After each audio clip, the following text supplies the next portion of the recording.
everyone, this is Red from Four Guys in a Comic. Well, I don't know if anybody's going to be watching this or not, so I might just be talking to myself. I don't know. So we'll see.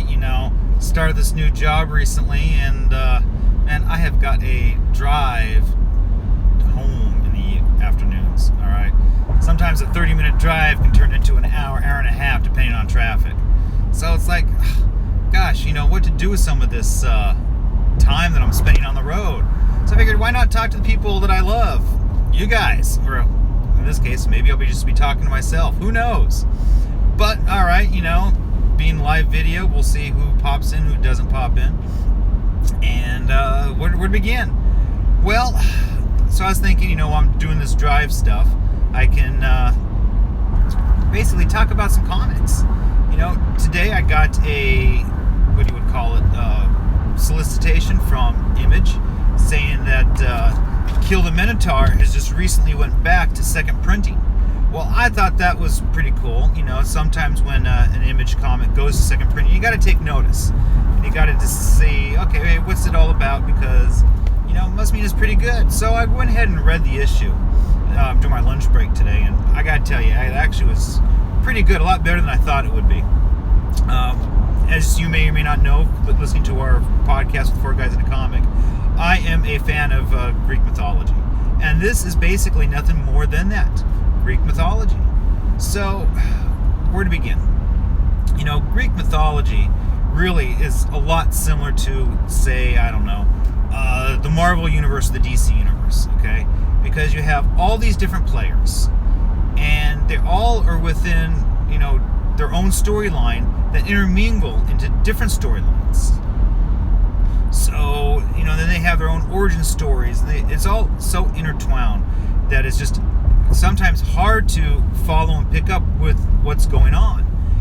Unless, you ask somebody and they say, oh, to understand this, you got to read this. So, you know what I'm talking about when I'm talking about, like, Marvel and DC. Sometimes you got to get some backstory to understand everything that's going on. Well, Greek mythology is pretty much the same way. So this book, what did I say? This is by Chris Pesato. He did a wonderful job. You can tell he put a lot of research and homework into it. And the art by Lucas Kettner, if I remember correctly. Yeah, Kettner. He did a wonderful job with this art. Let me tell you, it is really good. You can see why it's gone into second printing. Now, the story basically seems to be about Theseus and also the Minotaur. Now, I want to give you a little backstory about these characters in Greek mythology before I dive more into what this issue is about. Now, you see, King Minos, before he was a king, he challenged his brothers, two brothers if I remember correctly, to be able to be the king of Crete. And he went ahead and challenged them and won. And when he won, he basically called upon Poseidon to bestow upon him a gift that, that he won. And Poseidon, humbly pretty much like, okay, yes, you are the king of Crete. Here is my gift to you. So he sent to Minos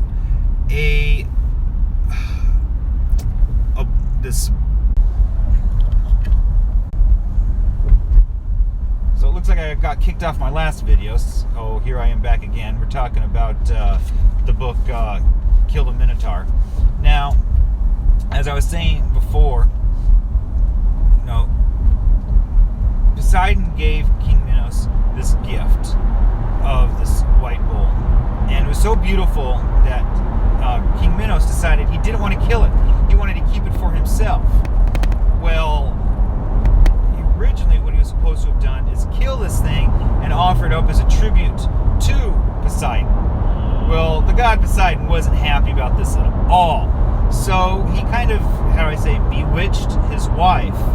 And his wife was basically forced to fall in love with the creature. Now, of course, this is the Greek, all right? This is how it was back with these stories. So how to explain it now? So she fell in love with this white bull, and she decided that she wanted to lay with it, have sex with it. And so she had one of the greatest inventors of the time, Dioditus, create a fake bowl with an opening in it so she can lay with him. All right.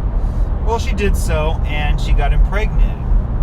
And when the child was born, the child was half bull, and the child was half human. So now that she had this child, King Minos was just outraged and couldn't believe that his wife, would sleep with a bull and have this child, and was just so upset that he ended up having the Minotaur cast out. So he called upon Daedalus again to create this immense labyrinth. And this labyrinth is used quite a bit throughout the Greek folklore. So he placed the Minotaur within the labyrinth and had, him basically ruling this. You'll see this a lot within Greek sculptures and all throughout its history, of a Minotaur protecting labyrinths and realms. So based off of that, what you're finding is that the beginning of our story. And so the story, like I said, again by Chris Passato, and you can tell he put some work and some time into putting this book together.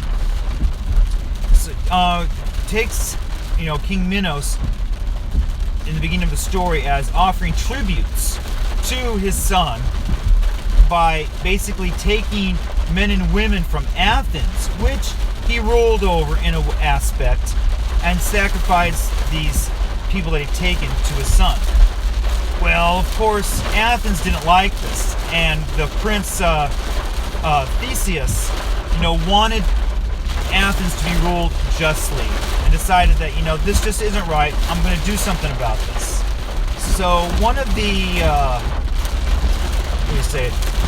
the clergymen, that ruled for King Minos, decided to help, overthrow his king.